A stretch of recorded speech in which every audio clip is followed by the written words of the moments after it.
Hi friends, வாங்க இன்றைக்கி நம்ம ரோட்டு கடை காளான் மசாலா எப்படி செய்யலாம்னு பார்க்கலாம். அதுக்கு 1 கப் முட்டைக்கோஸ் எடுத்திருக்கேன், 1 கப் காளான் எடுத்திருக்கேன்.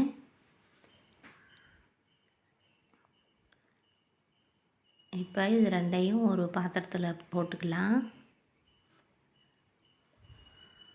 ரெண்டையும் போட்டுட்டு அது கூடவே மைதா மாவு ஒரு 4 ஸ்பூன் சேர்த்துக்கலாம்.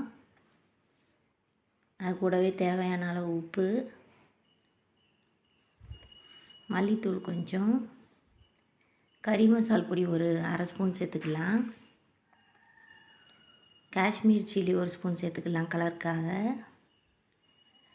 மிளகாய்த்தூள் ஒரு ஸ்பூன் சேர்த்துக்கலாம்.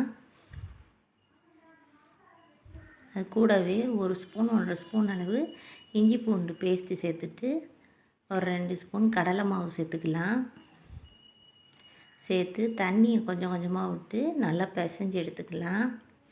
ரொம்ப தண்ணியாகிடக்கூடாது, இந்த அளவுக்கு இருக்கணும். இப்போ இதை எண்ணெய் சூடானதும் எண்ணெயில் போட்டு உதுத்து விட்டு பொரிச்சு எடுத்துக்கலாம். இப்போ இந்த பொரிச்சு எடுத்தாச்சு. இதை சின்ன சின்னதாக பிச்சு போட்டுக்கலாம். இப்போ அதே எண்ணெயில் ஒரு பெரிய வெங்காயத்தை சின்ன சின்னதாக கட் பண்ணி போட்டுக்கலாம். இது கூடவே ஒரு கொத்து கருவேப்பிலை, தேவையான அளவு உப்பு சேர்த்து கறி மசால் தூள் ஒரு அரை ஸ்பூன் சேர்த்துட்டு மிளகுத்தூள் அரை ஸ்பூன் சேர்த்துக்கலாம். மல்லிப்பொடி அரை ஸ்பூன் சேர்த்துக்கலாம். மிளகாய்த்தூள் அரை ஸ்பூன் எல்லாம் சேர்த்துட்டு கார்ன்ஃப்ளவர் மாவை தண்ணியில் கரைச்சி வச்சுருக்கேன் கட்டி இல்லாமல், அதையும் சேர்த்துட்டு அது கூடவே டொமேட்டோ சாஸ் சேர்த்துக்கலாம். அது சேர்த்துட்டு அது கூடவே 1 கப் தண்ணி சேர்த்துட்டு அது நல்லா கொதித்ததும் நம்ம உடச்சி வச்சுருக்க காளான் அதில் சேர்த்துக்கலாம்.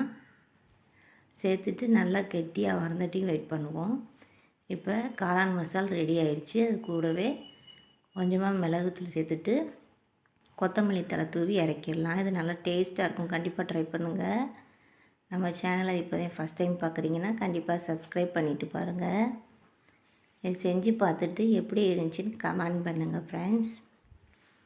இப்போ இது மேலேயே பெரிய வெங்காயத்தை சின்ன சின்னதாக கட் பண்ணி போட்டு கொத்தமல்லி தழை தூவி சாப்பிட்டா டேஸ்ட்டாக இருக்கும்.